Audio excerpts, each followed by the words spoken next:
Hello guys, welcome back to our channel Math Magic. So today's question is minus 2 whole to the power 3 into minus 2 whole to the power minus 6 equals to minus 2 whole to the power 2x minus 1. So we have to find the value of x. Okay, so let's see.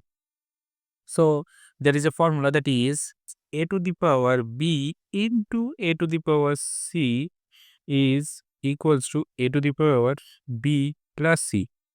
So, using this formula, we can write that minus 2 whole to the power 3 plus minus 6 and equals to mm, minus 2 whole to the power 2x minus 1 as it is.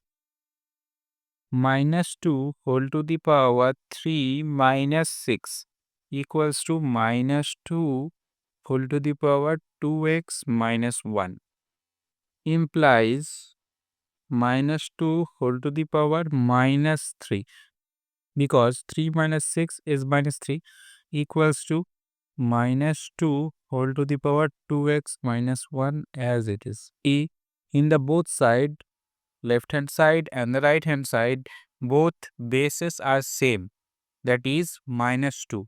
So power will also have to be same. So 2x minus 1 must be equals to minus 3. So 2x equals to minus 3 plus 1 implies 2x equals to minus 2 and implies x equals to minus 2 divided by 2, that is equals to minus 1. So x equals to minus 1. This is the answer, guys. If you enjoy the video, don't forget to like, share and subscribe. Thank you.